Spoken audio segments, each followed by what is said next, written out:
누가복음 2장 8절부터 14절까지의 말씀입니다.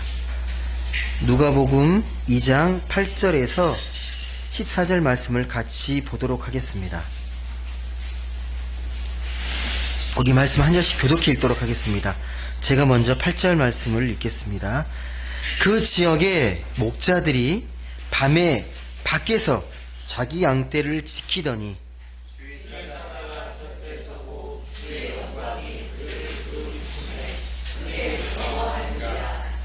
천사가 이르되 무서워하지 말라.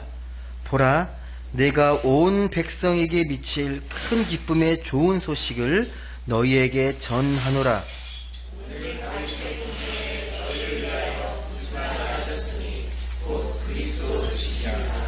너희가 가서 강보에 쌓여 구유에 누워 있는 아기를 보리니 이것이 너희에게 표적이니라 하더니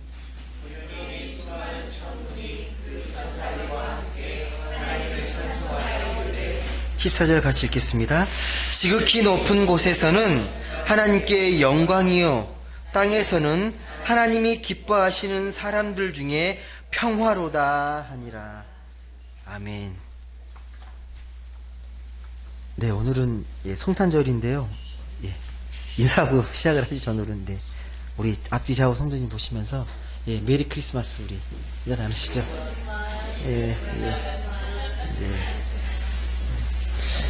오늘은 다 아시는 대로 주님 오심을 기뻐하는 성탄절입니다. 여러분 정말 성탄이 기쁘신가요? 어떠세요? 성탄절이 기대가 되십니까? 매 해년마다? 혹시 기대가 되신다면 무엇 때문에 기대가 될까요? 네.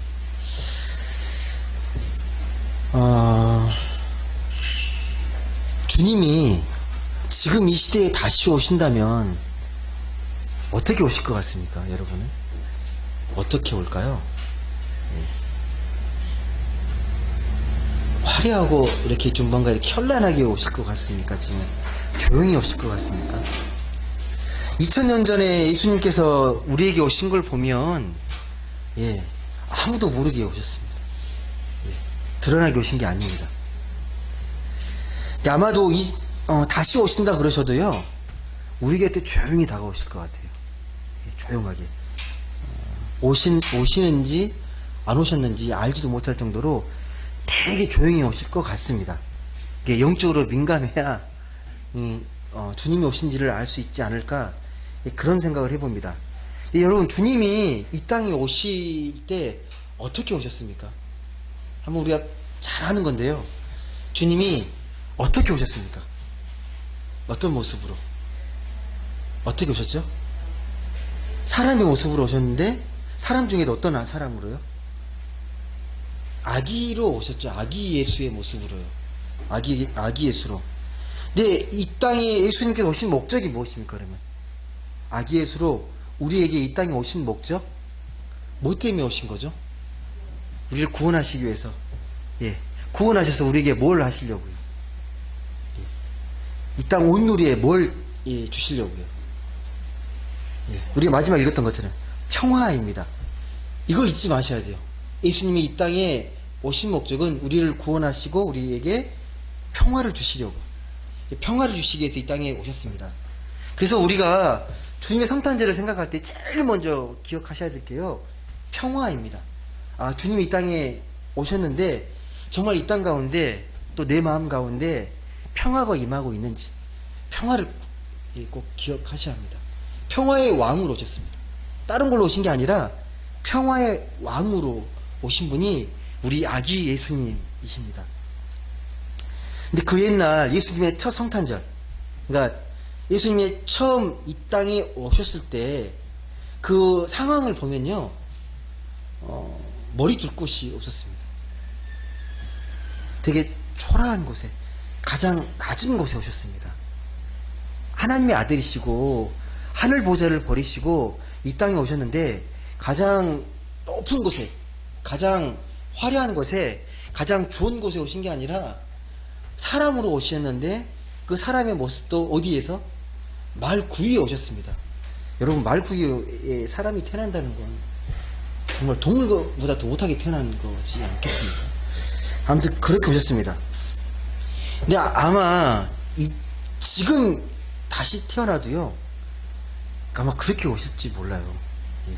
말구유와 같은 곳, 가장 천하고 낮은 곳으로 아마 예수님이 우리에게 태어나실 것 같습니다.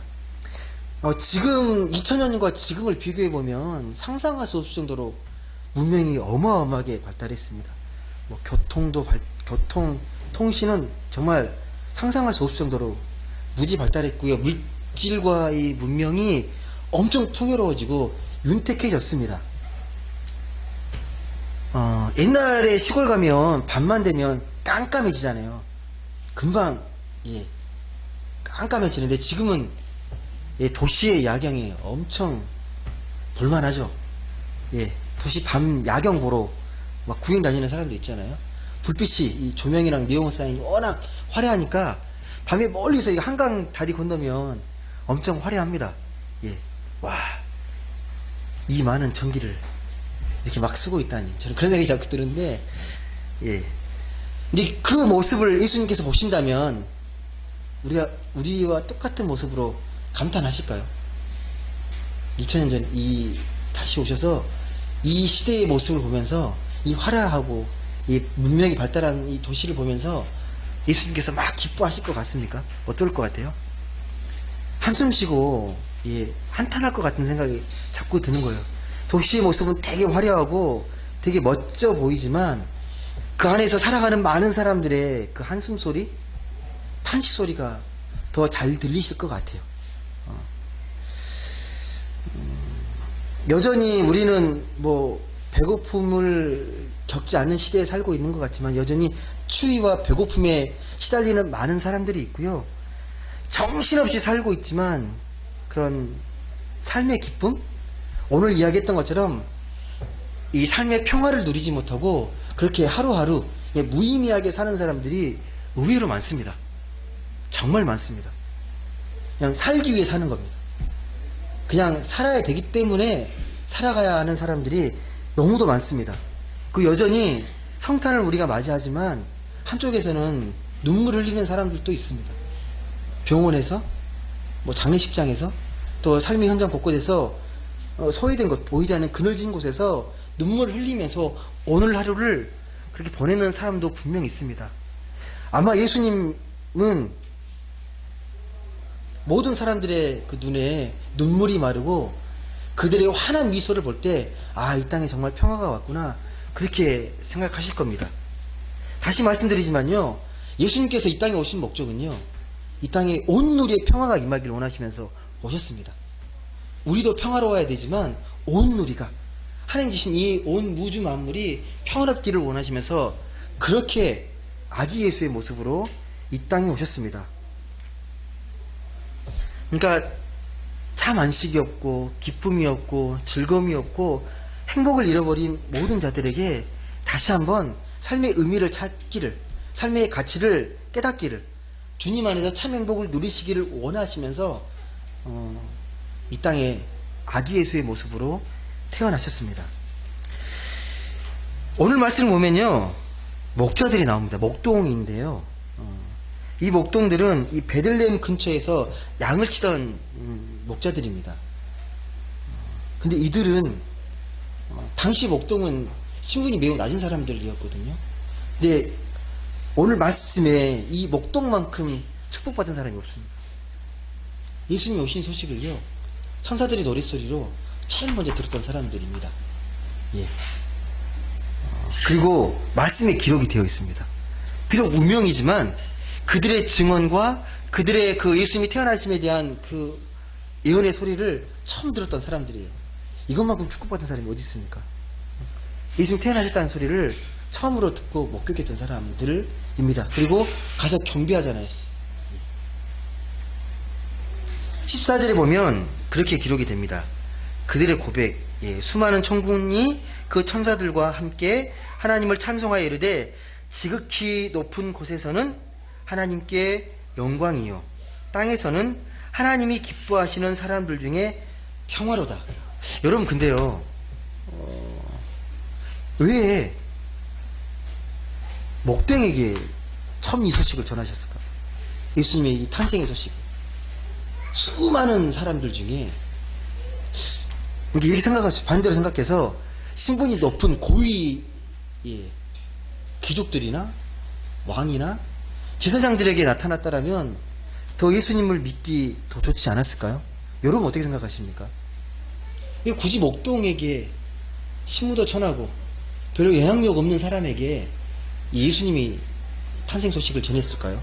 천사들이 왜 그랬을까요? 우리의 생각과는 좀 반대 아닙니까? 좀 지혜롭게 생각하면, 효율적인 걸 생각하면 하나님이 좀 더 능력 있고 영향력 있는 사람에게 나타나가지고 소식을 전하면 더 빠르게 전파되지 않겠습니까? 근데 아무런 영향력이 없는 이런 목동 같은 사람에게 나타났을까요? 이렇게 낮고 낮은 천한 신분에 있는 사람들에게 먼저 이 기쁜 소식을 전했을까요? 많이 들어보신 질문 아니신가 혹시? 이게 우리에게 많은 메시지가 담겨 있습니다. 목동에게 이 첫 소식, 이 낮고 낮은 신분에 있는 자들에게 이 기쁜 복음의 소식이 전해졌다는 건 우리에게 많은 신앙의 메시지가 담겨 있습니다.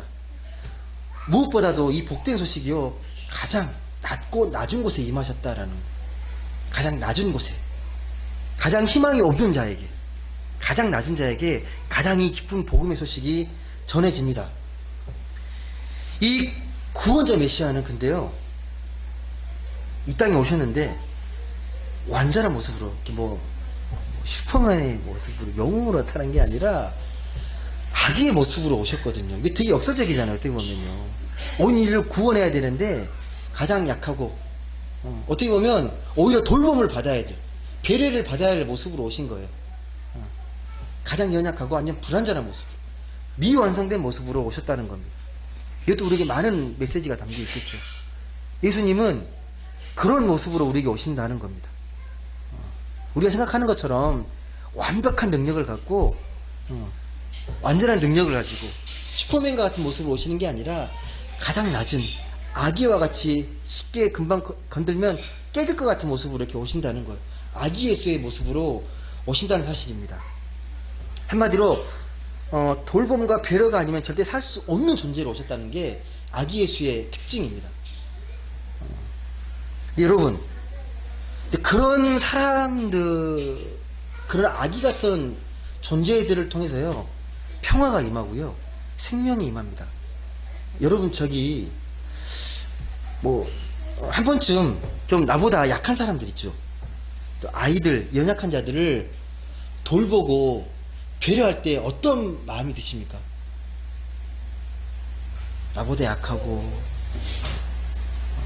어리고 순수한 사람들을 만나게 되면 네 마음이 어떻게 돼요?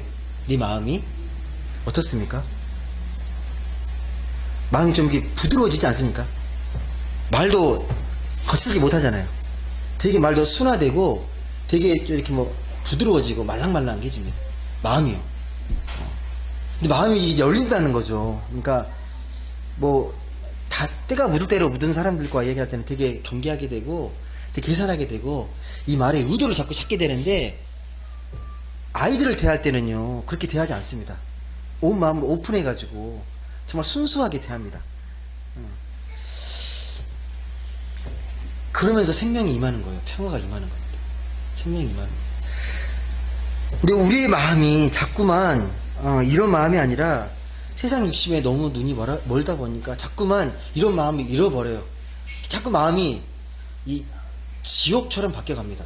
여러분 주위에 들려오는 소식들이 어떤 천사들의 노랫소리, 천국의 소리가 더 많이 들리십니까? 아니면 되게 좀 짜증나고 거칠고 어둡고 암울하고 부정적인 소리가 더 많이 들리십니까?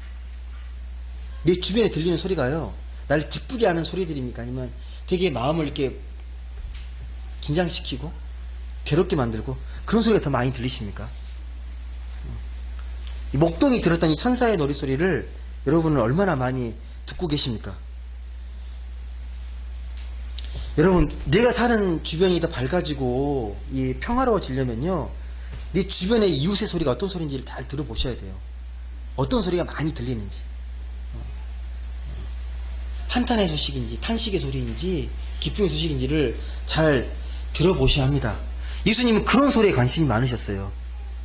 자기에게 뭐 이렇게 아부하거나 자기를 띄우는 소리가 아니라 늘 약한 사람들의 그들의 한탄의 소리, 고쳐달라는 소리, 내 마음에 깊은 어떤 상처받은 소리들에 귀를 기울이시고 그들 다 고쳐주시잖아요. 그 표현이 뭐냐면 꺼져가는 등불도 끄지 않고 상한 갈 때도 꺾지 않으시는 하나님이시라는 거예요. 그런 소리에 늘 기울이셨던 분이 우리 예수님이십니다. 그러니까 여러분이 평화를 이루기 위해서 멀리 찾지 마시고요. 주변의 소리를 잘 들어보시면 됩니다. 주변은 내 가족부터 시작되는 거예요. 내 가족들이 잘 사는 것 같은데 의외로 마음 깊은 곳에 다 고민이 있고 힘듦의 그런 탄식의 소리들이 다 있습니다. 그 소리를 너무 가볍게 치부하지 마시고 잘 들어보셔야 합니다. 주님처럼요. 영적으로 민감하면 그 소리가 들려오기 시작합니다. 여러분은 그러라고 여러분을 부르신 거예요. 구원자로서요. 주의 손가발이 되어서 하나님의 통로가 되라고. 마음이 불안한 자에게 평화의 꿈을 심어주고 삶의 실패와 좌절로 소망이 꺾인 자에게 주의 기쁜 소식을 전하라고 여러분을 부르셨습니다. 여러분 어떤 행복을 원하십니까 혹시? 그래 큰 행복은 아니죠. 평범하고 소박한 행복을 다 원하시죠. 살아가시면서 뭐 큰 걸 꿈꾸지 않으시잖아요. 그냥 매일매일 이렇게 즐겁고 행복하게 아무런 문제 없이 아프지 않고 건강하게 안정되게 잘 살면 된다라고 생각하시잖아요. 뜻대로 되십니까 근데? 잘 되세요 그렇게? 막 생각하고 계획하는 대로. 오늘은 이만큼 하고 이만큼 행복해져야지. 내일은 이걸 하고 이만큼의 또 성취를 이루어야지. 되십니까? 제가 이번 일주일을 보니까요. 저도 계획을 잘 세우거든요. 근데 계획을 잘 세우는데 계획대로 된 게 별로 없더라고요. 이만큼 하려고 계획을 세웠는데 늘 변수가 생겨요. 늘 사람에 대한 변수겠죠. 근데 그 일을 한다고 해서 가치 없는 게 아니고 내가 계획한 것보다 훨씬 더 가치 있는 일들이 되게 많습니다. 주님의 마음으로 보게 되면 그 일이 훨씬 더 값어치 있고 우선순위 일이기 때문에 그렇게 사는 것 같아요. 내일보다도 남에 대한 소리를 더 관심 갖고 귀를 기울이게 되고 그렇게 되는 것 같습니다. 여하튼 간에요. 우리가 소박하게 살고 싶어도요. 그것도 내 마음대로 안 돼요. 하나님 도와주셔야 가능합니다. 소박한 삶과 꿈도 하나님이 도와주셔야 그게 가능합니다. 여러분 제가 다시 한번 질문 하나 드릴게요. 주님이 이 시대에 다시 오신다면 주님은 그 주님의 시선이 어디를 향해 있을까요? 수많은 사람들이 있는데 주님의 시선이 어디에 이렇게 향해 있을까요? 어디를 지금 보고 계실 것 같습니까? 한번 머릿속에 생각해 보시고요. 제가 재밌는 이야기 하나 해드릴게요. 여러분 매일 아침마다 밥 드시잖아요. 하루에 3끼 드시죠. 3끼를 드시는데 이 밥 한 그릇 이렇게 뜨시고 옆에다가 똥 한 사발을 이렇게 뜨고 이렇게 드시면 식사할 수 있습니까, 여러분? 왜 못하세요? 밥은 뭐고 똥, 그냥 제가 물어보는 거예요. 밥은 왜 이렇게, 우리가 특별하게 이렇게 더, 호감을 갖고 드시고, 똥은 이렇게 힘들어 하십니까? 보시면? 똥은 왜? 뭐 때문에? 더러우니까. 여러분의 몸에서 나오신 거잖아요. 왜, 그렇죠? 똥은 더럽고, 냄새나고, 그리고 필요 없는, 쓸모없는 거로 여겨지고, 여러 가지겠죠? 그게 언제부터 그랬을까요? 언제부터? 우리는 이게, 우리 생각 속에 보면요, 되게 편견이 되게 많은데요. 밥은 깨끗하고 똥은 더럽다라는 생각들을 되게 많이 갖고 계세요. 여러분은 엄밀한 의미에서요, 여러분의 몸은요, 같이 있잖아요. 밥과 똥이 같이 있습니다. 그렇지 않습니까? 아니, 우리 몸을 보시면요, 밥을 드시면 이 목구멍에서, 죄송합니다, 이 똥구멍과 하나로 연결되어 있잖아요. 분리되어 있지 않아요. 그러니까 어디가 밥이고 어디가 똥인지 경계가 없어요. 솔직한 말씀드려서. 근데 우리는 밥은 깨끗하고 똥은 더럽다라는 그냥 편견을 갖고 있습니다. 근데 이 편견이요, 사람도 똑같이 대하는 거예요. 사람들도 똑같은 사람인데도 우리 안에서 보시면 자꾸 구별하고 차별하려고 해요. 나랑 비슷하면 또 호감을 갖고, 나랑 다르거나 생각이 틀리거나 그러면 저기 이렇게 좀 거부하고 배타적으로 생각하려는 마음들이 되게 강합니다. 우리 몸만 잘 보셔도요, 우리 몸이 얼마나 복음적인지 알 수 있어요. 우리 몸은 차별하지 않잖아요. 엄밀한 의미에서 하나인 거죠. 예. 밥이 똥이 됐다가 똥이 다시 밥이 돼요. 예. 여러분이 똥을 그렇게 가지 먹으라는 소리가 아니고 그 시선이 되게 중요하다는 거예요. 왜 우리 몸을 이렇게 지으셨는지를 조금만 깊이 생각해 보시면요, 예, 그 의미를 잘 알 수가 있습니다. 우리 몸을 보더라도 차별하지 말라는 거예요. 예. 영혼은 귀하고 몸은 뭐 이렇게 또 저급한 거고, 옛날 사람들의 생각이었잖아요. 영혼은 고귀하고 몸은 되게 쾌락을 추구하는 더러운 존재라고. 근데 아니잖아요. 몸과 영혼은 늘 하나거든요. 똑같아요. 이걸 우리 삶에 그대로 적용하셔야 합니다. 예. 아기 예수가 말구에 태어나서 더럽습니까? 아니잖아요. 예. 그분 때문에 귀하신 거잖아요. 환경이 좌우하는 게 아니잖아요. 예. 만약에 예수님께서요, 하늘 보좌에서 내려오실 때 인간의 몸을 입기 싫어했으면 어떻게 됐을까요? 아, 제가 어떻게 하나님의 아들이 이 인간의 뭐 말도 안 되는 소리 하지 마시라고 그렇게 해서 안 내려오시면 어떻게 되겠습니까? 가장 낮은 신분으로 오신 거잖아요. 예. 예. 만물의 주인에서 인간의 피조물이 되신 거잖아요. 예수님은. 요즘 말도 안 되는 일이거든요. 전에도 말씀했지만 여러분이 아무리 그 동물을 사랑한다고, 개를 사랑한다고 개가 되진 않잖아요.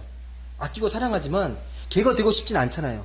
근데 하나님은 더 하신 거잖아요.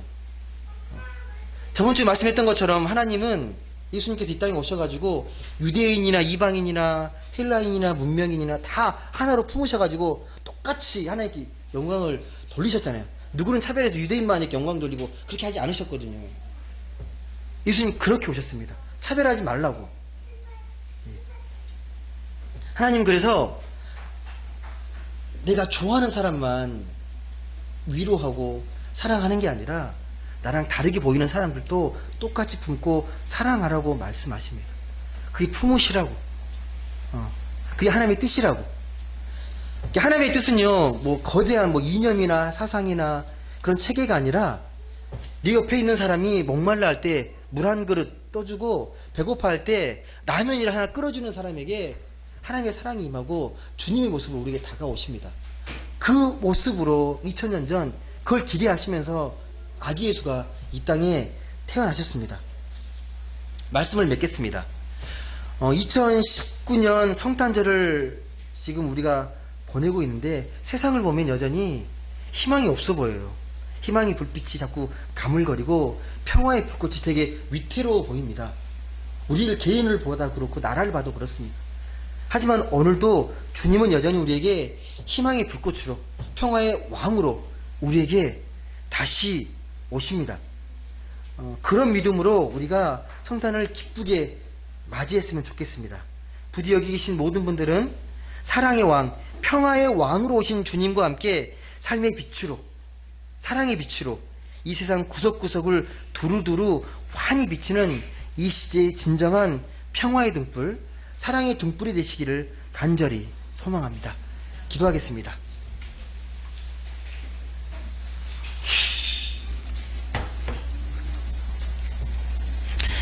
사랑의 하나님, 감사합니다.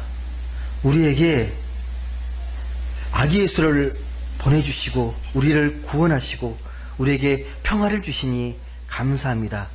세상을 보면 좌절하게 되고 절망하게 되고 다시 한번 실망하게 되지만 주님을 바라봤을 때 여전히 꺼지지 않는 희망의 등불로, 희망의 불빛으로 우리에게 다가오고 계신 분이심을 다시 한번 깊이 깨닫습니다.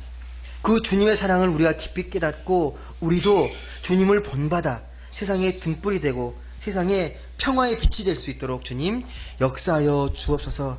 약고 약한 연하디 연한 아기 예수의 모습으로 오신 그 주님을 다시 깊이 묵상하며 그렇게 오신 주님의 모습들을 세상에 두루 살피며 영적으로 더욱 민감하게 힘들고 어렵고 소외된 이웃들을 살피고 돌볼 줄 아는 우리 모두가 되게 하여 주옵소서.